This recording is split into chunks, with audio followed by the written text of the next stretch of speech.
दोस्तों नमस्कार। मेरे चैनल से जुड़े तमाम शिक्षा सेवक भाई बहनों का, तालीमी मरकज़ भाई बहनों का स्वागत है, नमन है, बंदन है, अभिनंदन है।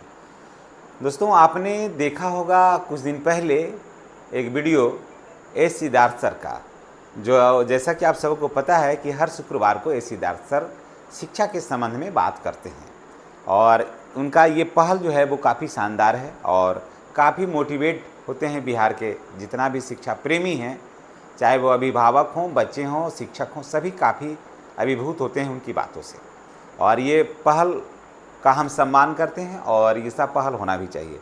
लेकिन उसी में एक बात उभर कर आई कि शिक्षा सेवकों को आंगनवाड़ी केंद्र में शेष समय में पढ़ाना चाहिए। समझ गए?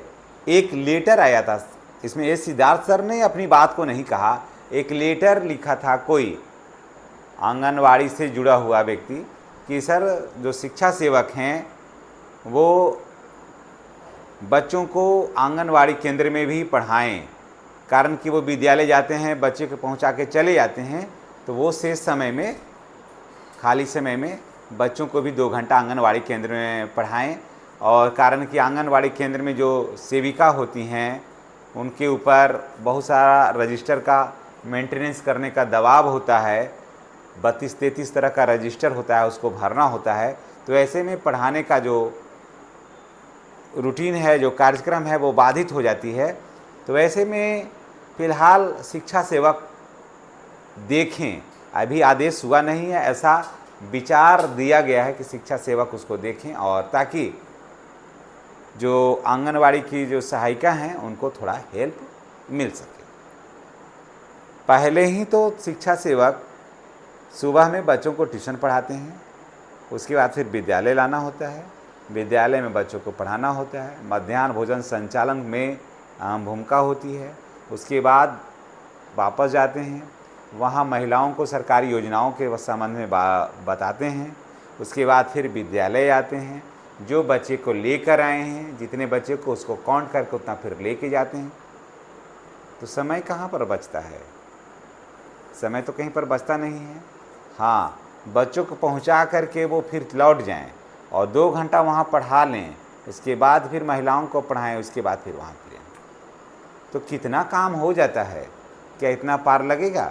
जो भी शिक्षा सेवक हैं थोड़ा कमेंट करके बताइएगा कि एस सिद्धार्थ सर ने कहा कि ठीक है, पहल अच्छी है, विचार किया जाएगा, लेकिन क्या संभव है फिर आने का अटेंडेंस, फिर जाने का अटेंडेंस और उसके बाद फिर बीच में ये सारा कार्यक्रम महिलाओं का भी और 2 घंटा फिर वहाँ निकाल करके वहाँ देना पड़ता है, तब तो पूरा शेड्यूल ही बिजी हो जाएगा और 2 घंटा फिर वहाँ भी पढ़ाना होगा। तब फिर कैसे कैसे रूटीन होगा? फिर बच्चे को ट्यूशन पढ़ा करके बच्चे को फिर यहाँ लाएंगे, उसके बाद यहाँ स्कूल में पहुँचा करके फिर आंगनवाड़ी जाएंगे, आंगनवाड़ी के बाद फिर वहाँ भी अटेंडेंस इनको बनेगा स्वाभाविक रूप से, फिर वहाँ पर फिर महिलाओं को पढ़ाएंगे 1 घंटा, बोर्ड मोटिवेट करेंगे, फिर वहाँ से फिर विद्यालय आना होगा, विद्यालय तो आना ही है आउट होने के लिए, उसके फिर बच्चों को फिर ले जाएंगे, तभी ना होगा।